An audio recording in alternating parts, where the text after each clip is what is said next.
Hello friends, ધમુસ kitchen and blog પર તમારું સ્વાગત છે। આજે આપણે બનાવીશું એકદમ ઇન્સ્ટન્ટ અને ઝડપથી બનતા ઢોકળા। તો રેસિપી બનાવવા માટે સૌથી પહેલા અહીંયા આપણે 2 કપ જેટલા પૌવા લેશું।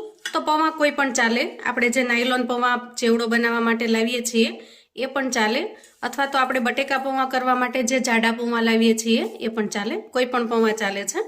અહીંયા મેં જાડા પૌવા લીધા છે, બટેકા પૌવા બનાવવા માટે આપણે જે વાપરીએ છીએ એ। હવે આપણે આ પૌવાને ખૂબ સારી રીતે ધોઈ લેવાના છે।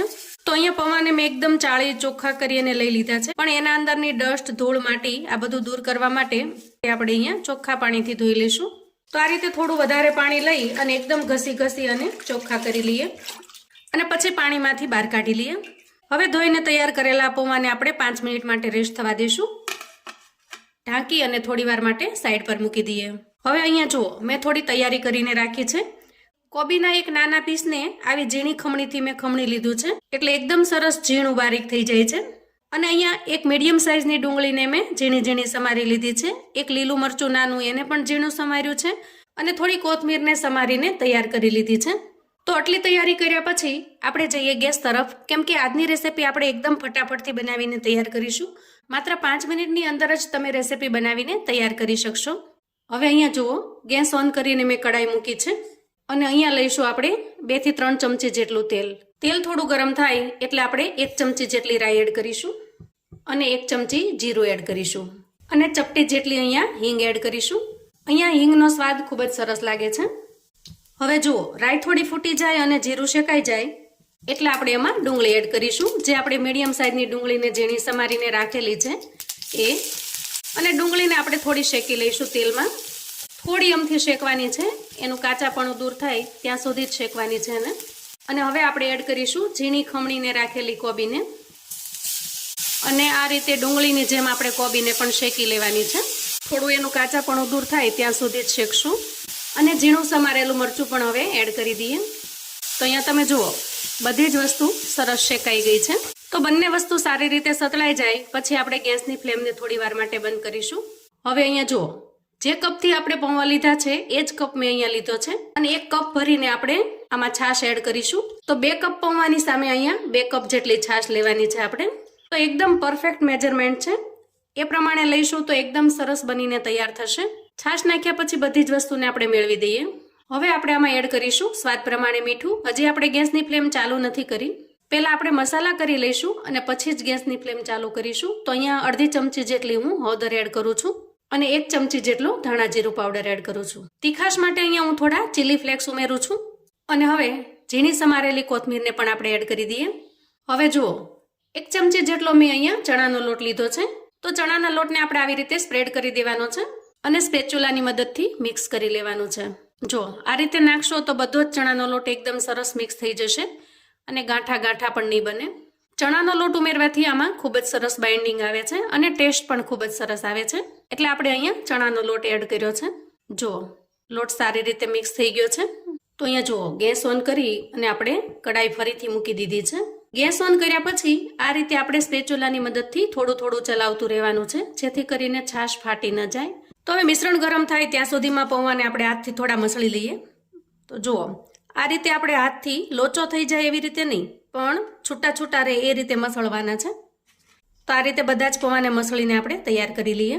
હવે અહીંયા જુઓ, 2 કપ છાશની સામે આપણે અહીંયા 1 ચમચી જેટલો ગોળ લઈશું અને ગોળને આપણે મિશ્રણમાં એડ કરીશું। તો અહીંયા છાશ આપણે મોળી પણ નહીં અને ખાટી પણ નહીં એવી છાશ લીધેલી છે, પણ જો થોડો ગોળ ઉમેરીશું તો રેસિપી એકદમ સરસ ખાટી મીઠી અને ટેસ્ટી બનીને તૈયાર થશે।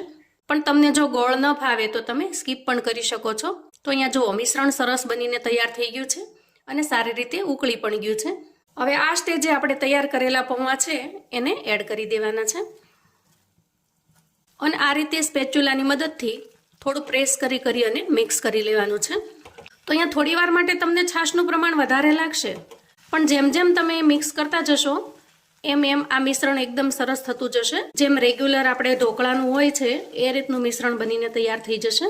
તો પૌવા એડ કર્યા પછી લગભગ 2 મિનિટ સુધી આપણે આ રીતે ચલાવી લેવાનું છે। મિશ્રણ આ રીતે ઘાટું થઈ ગયું છે, થોડી અમથી ભીનાશ બાકી રહે ત્યારે આપણે ગેસની ફ્લેમને બંધ કરી દઈશું। તો અહીં આપણે ગેસની ફ્લેમને બંધ કરી દીધી છે। હવે જુઓ, મિશ્રણ ઠંડુ થાય ત્યાં સુધીમાં આપણે આવી કોઈ થાળી અથવા પ્લેટ લઈશું અને બ્રશની મદદથી એને ગ્રીસ કરી લેશું. હવે મિશ્રણને આપણે થાળીમાં ટ્રાન્સફર કરીશું. તો જુઓ, આ રીતે થાળીમાં ટ્રાન્સફર કર્યા પછી આપણે એને ફેલાવી દઈએ. તો અહીંયા તમે જોઈ શકો છો, જે રીતે બાફી અને આપણે ઢોકળાની થાળી તૈયાર કરીએ છીએ એ જ રીતે બનીને તૈયાર થાય છે. જુઓ, હવે આ મિશ્રણને આપણે 5 મિનિટ માટે ઠંડુ થવા દેશું અને પછી એમાંથી સરસ મજાના પીસ કરી લેશું. મિશ્રણ એકદમ સરસ ઠંડુ થઈ ગયું છે, એમાંથી આપણે હવે પીસ કરી લઈએ. તો અહીંયા તમે જુઓ, એકદમ આરામથી પીસ બહાર નીકળી જાય છે. જુઓ, નીચે પણ તમે જોઈ શકો છો, સહેજ પણ ચોંટતું નથી. જુઓ, એકદમ સરસ પીસ બનીને તૈયાર થઈ જાય છે. તો આ રીતે આપણે બધા જ પીસને અલગ કરી લઈએ. ખૂબ જ ટેસ્ટી અને મજેદાર લાગે છે. સાંજના કે સવારના નાસ્તામાં તમારે કશું હળવું બનાવીને ખાવું હોય તો આ નાસ્તો બનાવીને તમે તૈયાર કરી શકો છો. અને રેસીપીને તમે બાફ્યા વગરના પૌંના ઢોકળા પણ કહી શકો છો. અહીંયા તમે જુઓ, જેવી રીતે દેખાવમાં સરસ લાગે છે એટલા જ ટેસ્ટમાં મસ્ત બનીને તૈયાર થાય છે. તો અહીંયા જુઓ, વઘારિયાની અંદર મેં 1 ચમચી તેલ લઈ અને ગરમ કરી લીધું છે અને એના અંદર આપણે 1 ચમચી જેટલી રાઈ અને થોડું જીરું એડ કરી દઈએ. તો અહીંયા માત્ર રાઈ અને જીરુંથી જ આપણે વઘાર કરીશું અને એકદમ સરસ રાઈ જ્યારે ફૂટી જાય ત્યારે આપણે વઘારને આના પર એડ કરી દઈએ. તો આ રીતે વઘાર એડ કરશો તો ટેસ્ટ એકદમ બમણો થઈ જાય છે, ખૂબ જ ટેસ્ટી બને છે.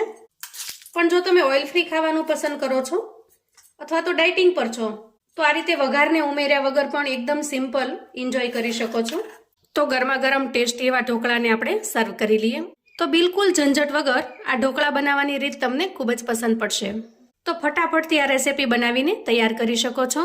તો આવી એકદમ સરસ યુનિક અને અલગ રેસીપી તમારા સગા સંબંધી મિત્રોને ચોક્કસથી મોકલી આપજો, જેથી એ લોકો પણ ઝટપટ અને ફટાફટ આ ઢોકળા બનાવીને તૈયાર કરી શકે, બાળકોને ટિફિન બોક્સમાં આપી શકે, એન્જોય કરી શકે અને એના પરિવારને પીરસી શકે. અને હા મિત્રો, આવું અવનવું જાણવા માટે અને મને સપોર્ટ કરવા માટે ચેનલ પર જો તમે નવા છો તો ચેનલને સબસ્ક્રાઈબ કરો. વિડીયો ગમે તો લાઈક અને શેર કરો. કોમેન્ટમાં મને ચોક્કસથી જણાવજો મિત્રો કે તમને આજના ઇન્સ્ટન્ટ ઢોકળાની રેસીપી કેવી લાગી છે. તો ફરી મળીએ એક નવી રેસીપી સાથે. ત્યાં સુધી આવજો મિત્રો.